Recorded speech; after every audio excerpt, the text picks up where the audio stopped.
Al-Azim artinya yang melewati batasan-batasan akal, sehingga tidak bisa dimungkinkan untuk meliputi dengan hakikat Allah Subhanahu wa ta'ala. Jadi apa hakikatnya Allah? Itu kada bisa diliputi, kada bisa dibayangkan. Maka itu disebut Al-Azim, yang bahasa kitanya seringkali dengan sebutan yang Maha Agung. Al-Azim Maha Agung. Nah, Maha Agung itu sesuatu yang sangat besar, yang kada bisa dibayangkan kebesarannya, baik oleh hati kita, kada bisa dibayangkan kebesarannya dengan mata kita. Nah, disebutlah Al-Azim itu.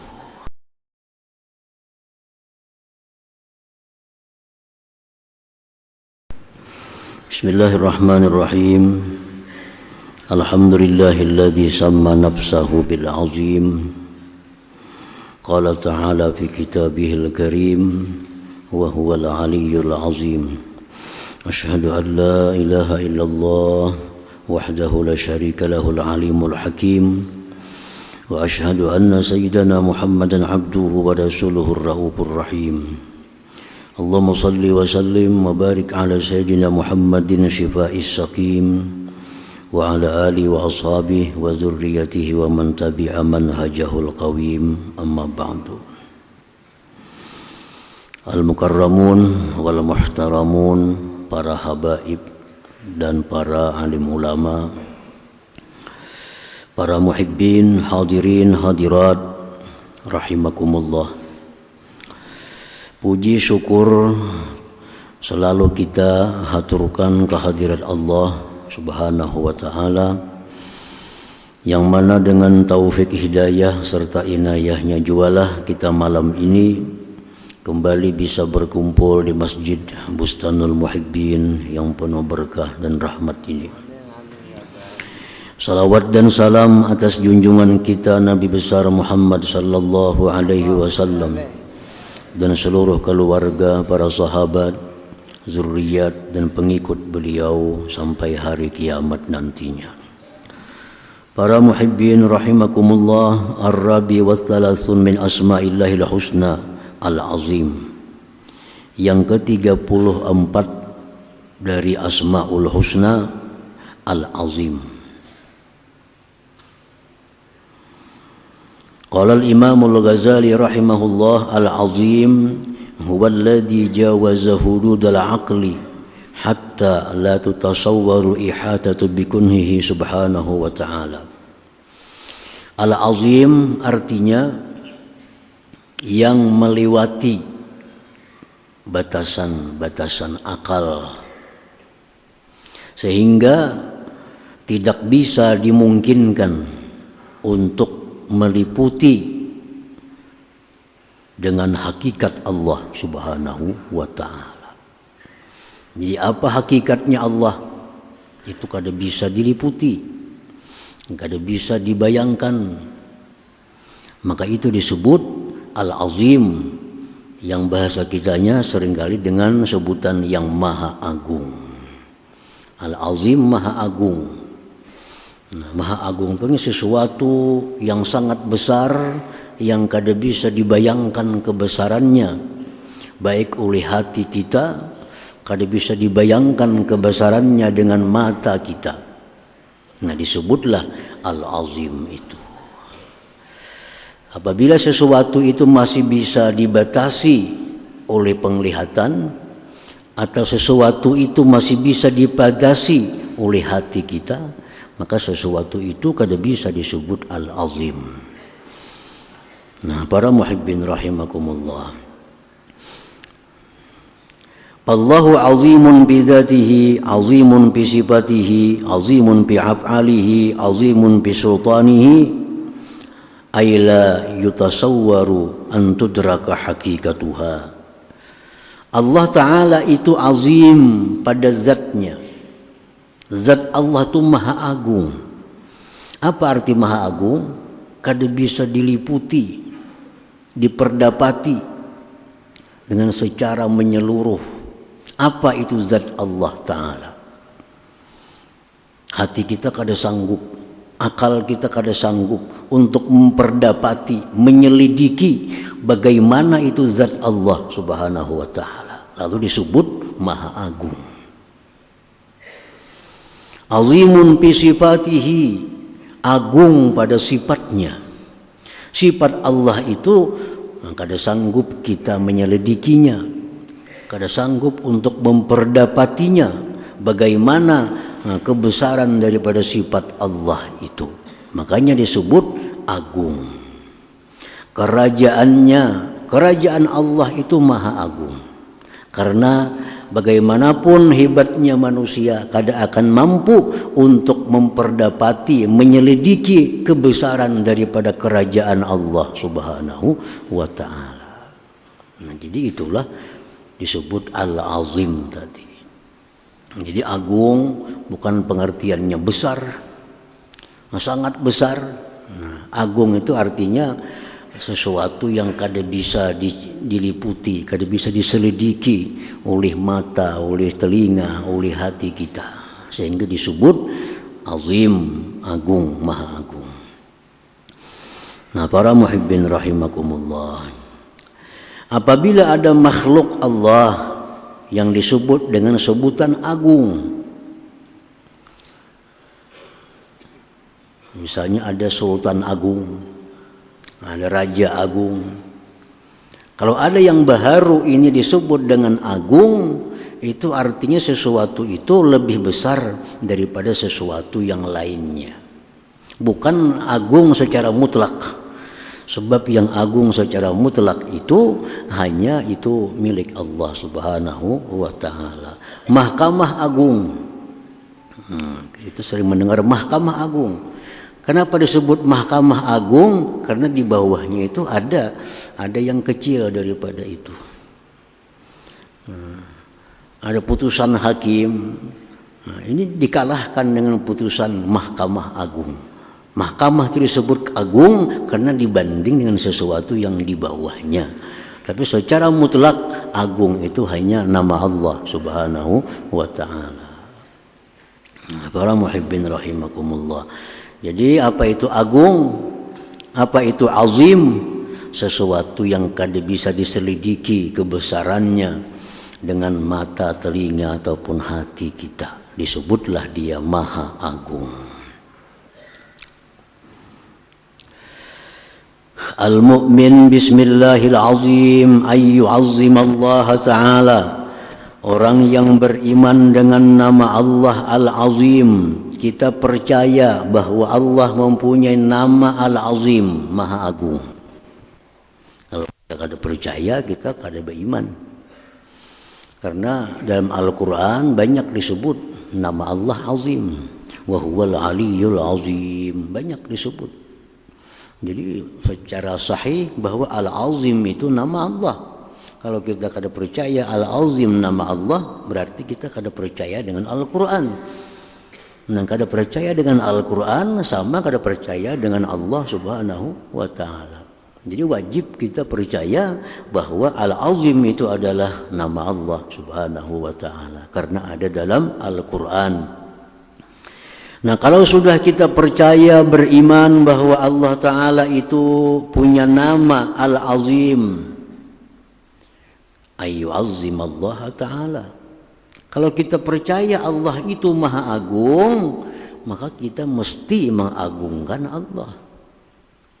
Kita percaya Allah Maha Agung, kita mesti mengagungkan Allah Ta'ala. Bagaimana kita mengagungkan Allah? Bi anta talasha nafsuhu wa tazil ma'a dawamil ibtiqar ila Allah Ta'ala. Mengagungkan Allah itu caranya adalah merasakan ketiadaan diri, merasakan kehinaan diri, beserta sangat berhajat kepada Allah Subhanahu wa Ta'ala. Orang yang menganggap Allah Ta'ala itu agung, maha agung, berarti dia hina dirinya. Karena kada mau agung itu dua. Kalau satu agung, satu berarti hina. Allah dipercaya maha agung, berarti kita ini maha hina.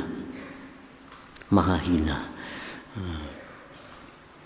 Dalam sembahyang kita berdiri tegak, membaca Al-Quran, Fatihah dan surah. Nah, sampai kepada batasannya kita ruku. Ruku itu membungkukkan tubuh. Asalnya tegak jadi bungkuk. Apa yang kita ucapkan dalam ruku? Subhana rabbiyal azim. Subhana rabbiyal azim. Maha suci Tuhanku yang maha agung. Begitu kita ingat Allah maha agung, kita mesti bungkuk. Ada mau tegak. Nah, subhana rabbiyal azim, Allah itu Tuhanku maha agung. Otomatis tunduk. Nah, itu kalau dalam sembahyang. Kalau di luar sembahyang kita ingat bahwa Allah itu maha agung, kita merasa bahwa diri kita ini kada punya apa-apa. Kita merasa diri kita ini sangat lemah, sangat hina, sangat kecil karena ada yang maha agung. Jakanya dalam sembahyang tuh kita ruku tuh. Ruku. Nah, para muhibbin rahimakumullah. Jadi bacaan ruku subhana rabbiyal azim disertai dengan membungkukkan tubuh. Karena kada patut orang yang mengucapkan azim, Allah maha agung, sedangkan tubuhnya masih tegak. Itu kada patut. Nah, mengakui Allah maha agung, maka badannya pun bungkuk. Nah, tunduk hormat artinya kepada yang maha agung itu. Nah, jadi pertama itu, kalau kita beriman bahwa Allah itu maha agung, agungkan Allah. Bagaimana cara mengagungkan Allah? Tidak ada lain caranya adalah merasakan kehinaan diri, merasakan kecilnya diri, merasakan remehnya diri karena berhadapan dengan yang maha agung, Allah subhanahu wa ta'ala. Nah, yang kedua, kalau orang itu beriman kepada Allah yang maha agung, wa ayyu azzima ma'azzamahullah, dia mengagungkan apa-apa yang diagungkan oleh Allah. Allah ini maha agung. Ada makhluk-makhluknya yang diagungkan oleh Allah. Nah, kalau Allah mengagungkan sesuatu itu, kita pun wajib mengagungkan sesuatu itu. Jangan sampai Allah mengagungkan sesuatu, kita meremehkannya. Berarti kita kada beriman dengan nama Allah yang maha agung. Buah dari iman Allah itu maha agung, kita mengagungkan Allah dan mengagungkan sesuatu yang diagungkan oleh Allah subhanahu wa ta'ala. Kita membesarkan Allah, membesarkan sesuatu yang dibesarkan oleh Allah subhanahu wa ta'ala. Apa contoh sesuatu yang dibesarkan Allah, yang diagungkan Allah? Contohnya mithlul qasam, seperti sumpah. Nah, sumpah. Allah berfirman dalam Al-Qur'anul Karim, wa innahu qasamun law ta'lamuna azim. Itu sumpah, ujar Tuhan. Jika kalian tahu, sumpah itu azim, agung. Sumpah itu besar. Kenapa sumpah itu dikatakan Allah agung? Karena sumpah itu memakai nama Allah. Demi Allah. Jadi sumpah ini jangan dianggap inting. Sumpah jangan dianggap remeh. Kenapa? Karena diagungkan oleh Allah. Kalau kita menganggap remeh sumpah, berarti kita menganggap remeh yang diagungkan oleh Allah subhanahu wa ta'ala. Dosanya besar. Nah, para muhibbin rahimakumullah, bagaimana cara mengagungkan sumpah itu? Nah, sumpah diagungkan oleh Allah. Dalam Al-Quran disebut, wa innahu laqasamun law ta'lamuna azim. Nah, kita membesarkan, mengagungkan sumpah. Bagaimana cara membesarkan sumpah? Nah, membesarkan, mengagungkan sumpah itu, satu, dengan cara jangan suka bersumpah. Jangan suka bersumpah. Karena sumpah ini sesuatu yang agung. Imam Syafi'i radhiyallahu berkata, "Ma halabtu billah shadikan la shadikan wala kadziban qattu." Imam Syafi'i berkata, aku tidak pernah bersumpah sepanjang hidupku, baik aku benar apalagi dusta. Nah, ini bukti mengagungkan dengan sumpah. Wah, sumpah ini berat. Bila melanggar Allah artinya. Karena yang digunakan sumpah demi Allah, nama Allah. Nah, makanya Allah menyebutkan bahwa sumpah itu adalah sesuatu yang besar. Jangan suka sering bersumpah. Qala ba'dul ahli tafsir la tuksirul halifa billah wa in kuntum barrin muslihin fa inna kasratal halif darbun minal jur'ah 'ala Allah taala. Berkata ahli tafsir, jangan kau suka, jangan kau banyak bersumpah sekalipun benar, sekalipun baik, jangan bersumpah. Karena banyak sumpah itu semacam berani atas Allah taala. Dikit-dikit demi Allah. Enggak ada perlu demi Allah juga. Termasuk dalam hal urusan dunia. Sangat murah kalau Allah tuh dipakai hanya urusan dunia. Berapa barang nih harganya? 100.000. Jernang calon pembeli 75 aja lah. Bah, demi Allah rugi. Apa demi Allah urusan itu? Urusan 25.000 demi Allah. Nah, ini orang memperinting sumpah, berani kepada Allah. Nah, sumpah itu dipakai dalam hal-hal yang urgen, yang penting untuk keselamatan harta, keselamatan diri, keselamatan nyawa. Ayo bersumpah. Hanya untuk hal-hal halus, hal-hal kecil, nah itu kada perlu bersumpah. Nah, para muhibbin rahimakumullah. Nah, oleh karena sumpah ini perkara yang dibesarkan Allah, maka orang yang melanggar sumpah itu dikenakan kafaratul yamin, kafarat sumpah. Kita bersumpah, dilanggar sumpah, kita wajib bayar denda. Kenapa? Karena yang dilanggar itu perkara besar. Bersumpah misalnya, aku demi Allah, udah hendak lagi aku ke rumahnya itu. Nah, misalnya bersumpah demi Allah, bukan hendak lagi bakawan inyan itu. Sekalinya bakawan lawan itu pulang. Melanggar sumpah ngarannya. Melanggar yang besar. Nah, ini dikenakan denda. Apa dendanya? Satu, dendanya memberi makan 10 orang miskin. Masing-masing orang miskin diberi 2 liter. Untuk orang melanggar sumpah. Memberi makan 10 orang miskin, 1 miskin 2 liter. Nah, beri. Berniat bayar kafarat sumpah.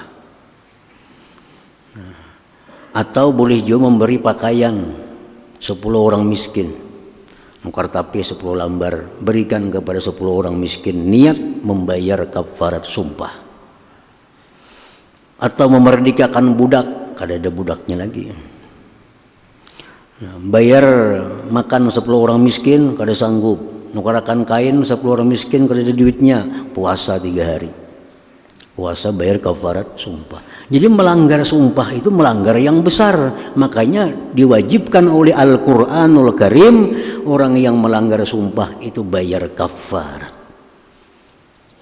Nah, para muhibbin rahimakumullah, jadi jangan anggap remeh sumpah-sumpah itu. Berarti kita meremehkan apa yang diagungkan, yang dibesarkan oleh Allah Subhanahu wa ta'ala. Nah, sumpah ini kadang-kadang ada yang wajib dibatalkan. Sumpah itu ada yang wajib dilanggar, ada yang sunat dilanggar, ada yang haram dilanggar. Nah, sumpah nang wajib dilanggar, ini bersumpah, aku demi Allah hari ini aku ampih sembahyang. Nah, bersumpah demi Allah, aku mulai hari ini ampih aku sembahyang. Ini sumpah wajib dilanggar, sembahyang. Sumpahnya kayak apa? Bayar kafarat sumpah tadi. Bayar kafarat sumpah. Ada sumpah yang sunat dilanggar. Orang bersumpah, mulai hari ini aku demi Allah, kok kada sembahyang lagi tarawih. Sembahyang tarawih sunat.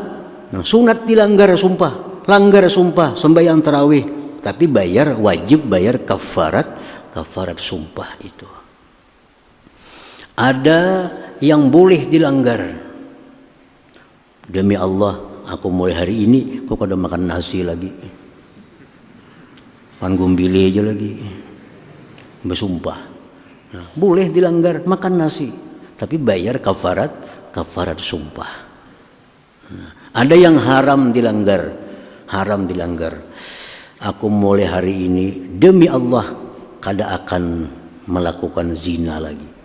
Nah, mulai hari ini aku demi Allah aku kada akan minum lagi minuman yang memabukkan. Dilanggarnya itu 2 kali dosanya. 1 dosa melanggar sumpah, 2 dosa melakukan maksiat itu. Nah, para muhibbin rahimakumullah. Sumpah salah satu contoh yang diagungkan oleh Allah, kita pun juga wajib mengagungkannya. Cara mengagungkannya, jangan suka bersumpah. Nah, yang kedua, contoh apa-apa yang diagungkan oleh Allah Subhanahu wa taala, al-jannah, surga.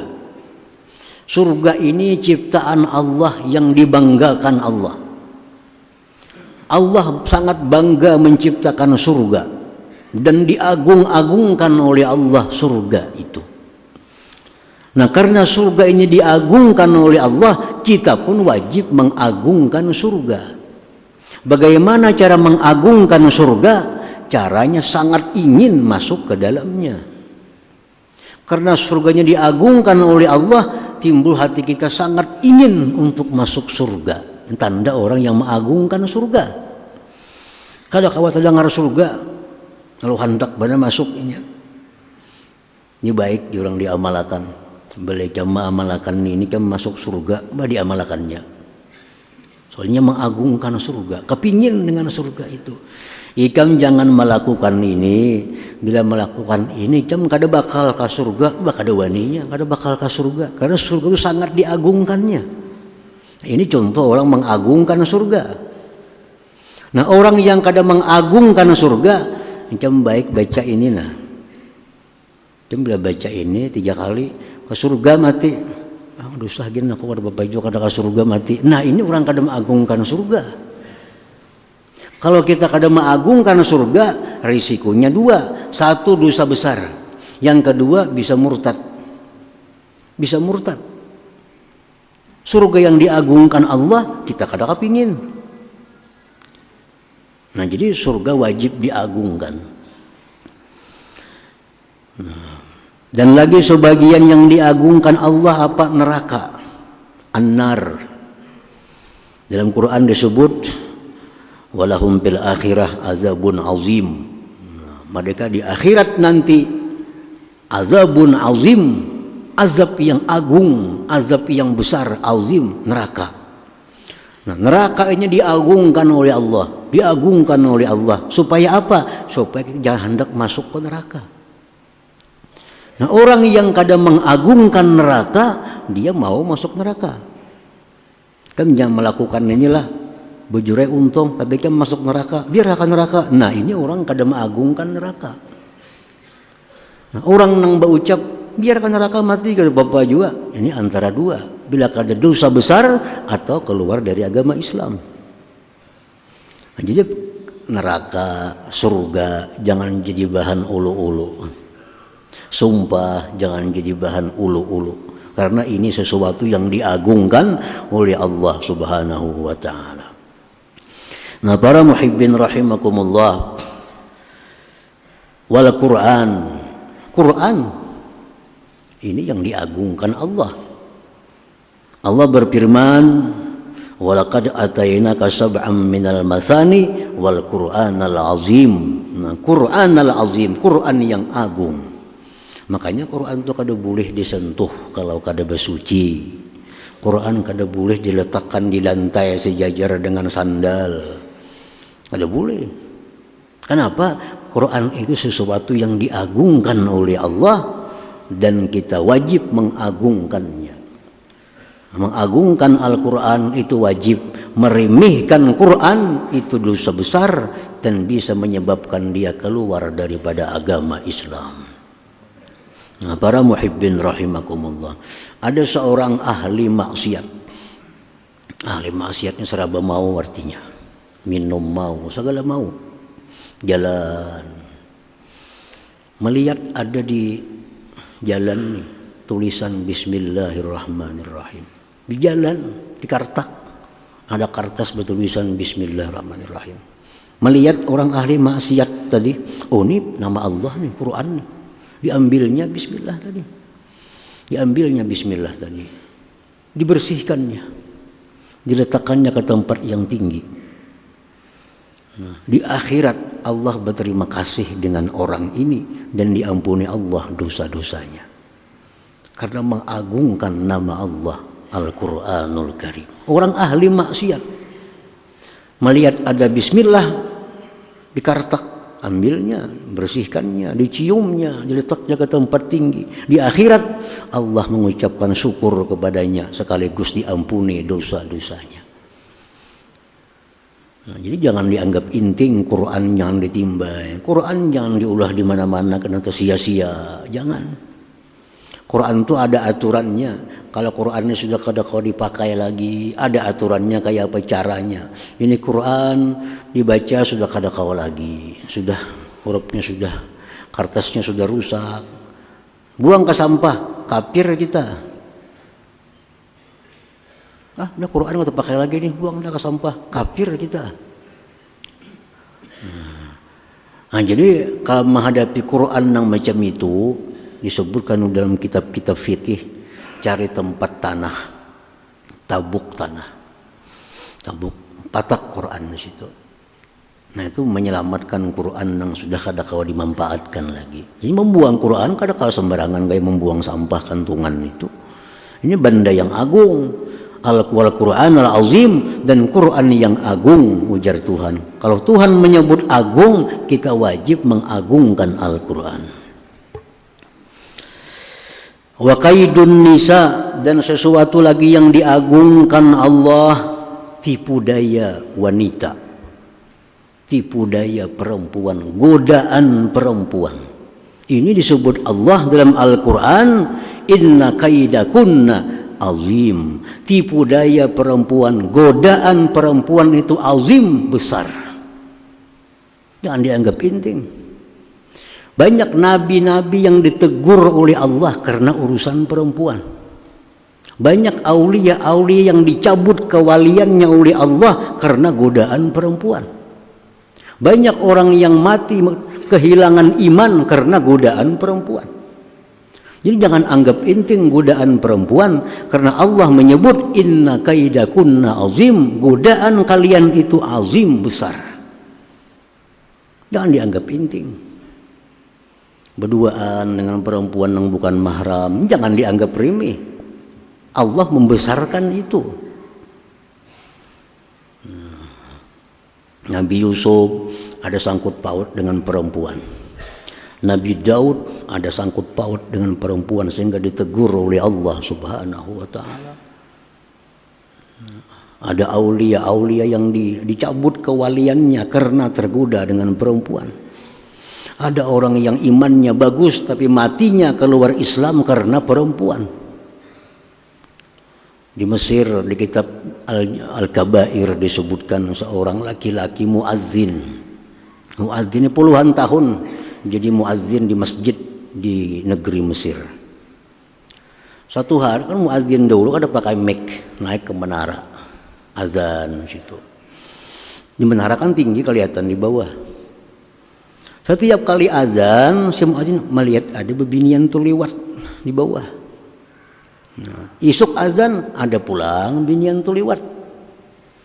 Beberapa waktu demikian tak pikir kemana perempuan tuh buliknya. Rumahnya di mana? Tiap kali naik ke menara, tak lihat si perempuan itu. Cari di mana rumahnya. Oh, di situ rumahnya. Datangi. Ada orang tuanya. Oh, sekalinya Nasrani agamanya. agamanya Nasrani perempuan nih. Tapi karena sudah tergoda dengan perempuan nih, ini urusan besar. Tipu daya godaan perempuan itu besar, ajar Tuhan. Jar si orang tuanya, bisa kau terima lamaran ikam, mau ikam hakun pindah agama Nasrani, ya kada apa-apa, kami terima. Tapi kalau ikam kada mau pindah, kada bisa. Anakku agamanya Nasrani. Nah, setan membisiki si muazzin nih, ikam dah umpat Nasrani aja. Ikam umpat Nasrani, kena kawini. Nah imbah kina kawini, kina ajak semua untuk masuk Islam. Siapa tahunya kita mau berislam, sekeluargaan berislam kalau ikam ajak, biar pindah agama dulu. Nah, dalam hati bujur juga nih jadi muazzin nih, bujur juga. Sudah terima, pindah dari agama Islam, kawin di gereja, kawin di gereja. Malamnya si perempuan kamar di atas luting. Nah malamnya si muazzin ini naik ke luting, naik sampai tangga yang paling atas, tergelincir gugur ke bawah, mati. Pas mati dalam keadaan agama Nasrani, mati dalam keadaan agama Nasrani. Kenapa sebabnya? Asal muasalnya tipu daya si perempuan tadi. Jangan anggap remeh soal perempuan, banyak iman yang hilang karena perempuan. Makanya Al-Quran menyebut inna kaidakunna azim, tipu daya perempuan itu besar. Nah para muhibbin rahimakumullah, yaumul qiyamah, hari kiamat. Nah, hari kiamat disebut dalam Al-Quran yaumun azim. Hari kiamat itu disebut Quran hari yang besar, hari yang agung. Nah kalau kita mengagungkan hari kiamat itu macam apa caranya? Nah, kalau kita mengagungkan hari kiamat, maka kita mesti bersiap-siap, menyediakan bekal sanggup untuk menghadapi hari kiamat itu. Karena disebutkan dalam Quran bagaimana huru haranya hari kiamat, bagaimana huru haranya di padang mahsyar. Kalau kita kada persiapkan, kita akan kesulitan-kesulitan di padang mahsyar itu. Disebut Quran yaumun azim, hari yang besar. Jadi hari kiamat jangan dianggap intim, jangan dianggap remeh, karena itu hari yang besar. Nah, para muhibbin rahimakumullah, banyak lagi hal-hal selain itu yang diagungkan oleh Allah. Walhasil setiap kali Allah mengagungkan sesuatu, kita pun wajib untuk mengagungkan sesuatu itu sebagai buah daripada keimanan kita kepada nama Allah Al-Azim. Nah kemudian nama Allah yang ke-35 insyaallah taala. Hadratin Nabi sallallahu alaihi wasallam al-Fatihah. Astagfirullahaladzim.